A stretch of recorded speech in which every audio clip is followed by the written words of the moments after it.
Welcome back to the Chaim Davies Show. I'm your host, Chaim Davies, and in today's episode, we're going to be continuing our Pesach exploration series as we've been studying the text of the Haggadah itself. And until now, what we've essentially seen is the first of the two freedom narratives that are meant to be told over on Seder night. We talked about the concept of leaving Egypt and on our way to a liberation from that. And we talked about the importance of not just speaking about the ideas, but also getting into the experience, and that we have to appreciate those roots of where we came from and the incredible novelty of freedom in order to be able to access it even today. And here the Haggadah continues with something which on the surface might seem kind of random, almost like a filler couple of sentences. Because the Haggadah all of a sudden says, Baruch HaMakom Baruch Hu, blessed is God, blessed is He. Baruch Shenatan Torah L'Amo Yisrael Baruch Hu, blessed is the one who gave the Torah to the Jewish people, blessed is He. Now, on the simple level, what's going on over here is the conclusion of the slavery to freedom narrative that we spoke about just prior to this. Because as we know, the story is meant to be told as matchil bignut u'misayem b'shevach, that we start off talking about something negative, the harsh beginnings of our people, and we end off with praiseworthy elements, and then we actually end up praising God based on those praiseworthy elements.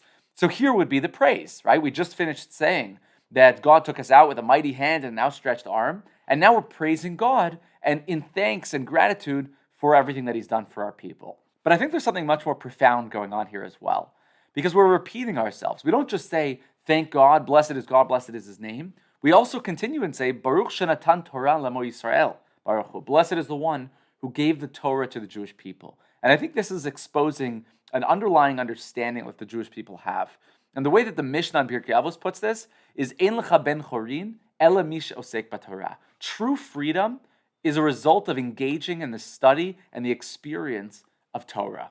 And that's because for the Jewish people, we understand that freedom on its own isn't sufficient. In other words, the fact that no one is any longer restraining you doesn't necessarily make you free, does it?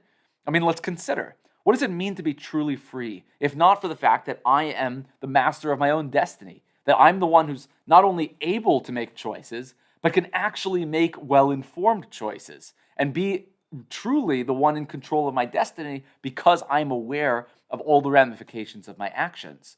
And so comes our Haggadah and tells us, not only are we thanking God, but we're thanking the one who gave us the Torah, who recognized and knew us enough to realize that it's only through giving us the instructions for living that we can become the most well-informed people and ultimately achieve the fullest freedom that is within our potential to receive.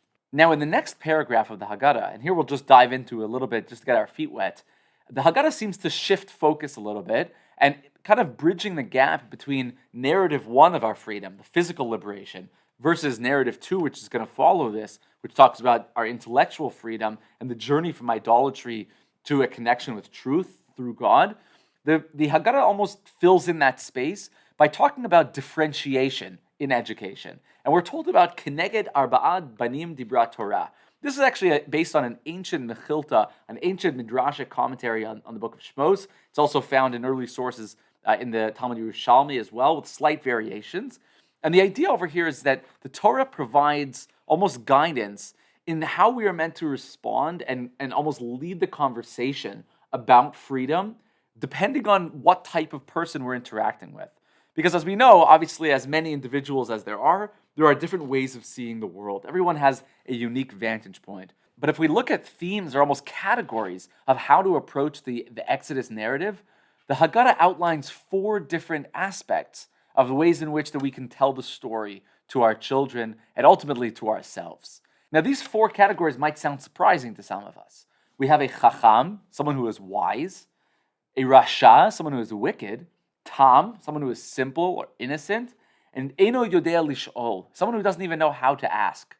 Now, probably if I took a poll, those wouldn't be the 4 categories of children that we would have come up with. So what we're going to need to understand here is, what is the significance of these 4 different categories, and how is the Haggadah actually responding to each and every one of them? Now, of course, there are hundreds of explanations and commentaries on the Haggadah, and each one of them has their own novel approach to explaining what is truly the question of the Chacham, what is the question of the wicked son, and how does the Torah's response to each one fit appropriately with the type of question that's being asked. Obviously, for our purposes, we're going to keep it to essentially one or two different approaches for each one of the sons, and really try to understand on a broader scale how each one of these aspects of giving over the story of the Pesach Seder can lead us into the next narrative of the Jewish people's freedom, namely that of the discussion of our journey from idolatry to the enlightenment and connecting to God through the truth of Torah. Until next time, I'm Chaim Davies, and this is the Chaim Davies Show.